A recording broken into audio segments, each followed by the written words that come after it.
Friends, இன்றைக்கி நம்ம மிளகா பஜ்ஜியும் வாழைக்காய் பஜ்ஜியும் எப்படி போடுறதுங்கிறத இப்போ நம்ம பார்க்க போகிறோம். நம்ம இப்போ பஜ்ஜி போடுறதுக்கு இந்த உலக்கில் 200 உலக்கில் ஒரு உலக்கு கடல மாவு எடுத்துருக்கோம். இதில் பாதி உலக்கு நம்ம அரிசி மாவு எடுத்துக்கணும். அதே உலக்கில் பாதி உலக்கு அரிசி மாவு. உப்பு, இதுக்கு தேவையான அளவு உப்பு போட்டுக்கணும். மஞ்சப்பொடி கொஞ்சம், சோடாப்பு கொஞ்சம்,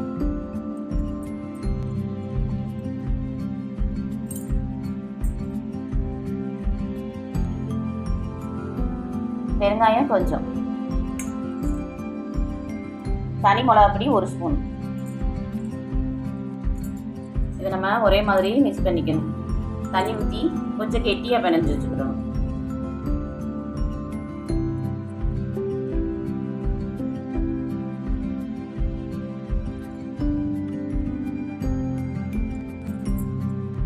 மாதிரி கட்டி இல்லாமல் பிணைஞ்சுக்கிறோம்.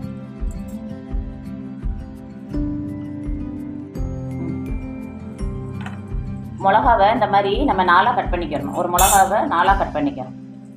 அதுக்கப்புறம் அதை எடுத்து இதை நல்லா பெரட்டி எல்லா சைடும் மாவு போகிற மாதிரி நல்லா பெரட்டிக்கணும். பெரட்டிட்டு அப்புறம் எடுத்து நம்ம இதில் போடணும். எண்ணெயில் போடணும். கொஞ்சம் ஃபுல்லுலேயே வச்சுருக்கணும். ஃபுல்லுலேயே வச்சு இந்த மாதிரி திருப்பி விட்டுக்கணும். இந்த ஸ்டேஜுக்கு வரவும் நம்ம அதை திருப்பி விடணும்.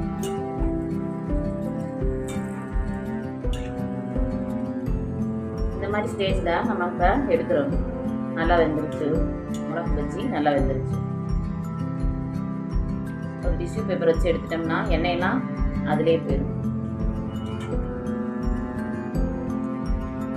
ஆனியன் பஜ்ஜிக்கு இந்த மாதிரி ரவுண்ட் ரவுண்டாக ஆனியன் கட் பண்ணி வச்சுக்கிறணும். மீதம் இருந்த மாவில் நம்ம இப்போ ஆனியன் பஜ்ஜி போட்டுட்டோம்.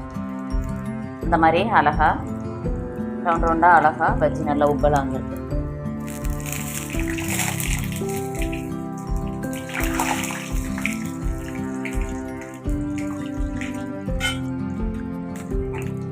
இந்த டயத்தில் நம்ம எடுத்துடலாம். நல்லா வெந்துருச்சு. சிம்லையே ஒரு 5 நிமிஷம் வேக வைக்கணும். ஆனியன் பஜ்ஜி மட்டும். மிளகா பஜ்ஜினா நம்ம உடனே எடுத்துடலாம். ஆனியன் பஜ்ஜி மட்டும் சிம்லேயே நம்ம ஒரு 5 நிமிஷம் வேக வைக்கணும். அப்புறம் உள்ள ஆனியன் ரொம்ப நல்லா வெந்திருக்கும். இந்த மாதிரி மிளகா பஜ்ஜியும் ஆனியன் பஜ்ஜியும் ரொம்ப நல்லா வந்திருக்குது. இதே மாதிரி செஞ்சு பாருங்கள் ஃப்ரெண்ட்ஸ். ரொம்ப நல்லாயிருக்கும். டேஸ்ட்டும் சாப்பிட்றதுக்கு ரொம்ப நல்லாயிருக்கும். ரொம்ப நல்லா வெந்திருக்குது ஆனியன் பஜ்ஜி. செஞ்சு பாருங்கள் ஃப்ரெண்ட்ஸ். கமெண்ட்ஸில் சொல்லுங்கள் எப்படி டேஸ்ட்டுன்னு சொல்லிட்டு. Okay, bye friends.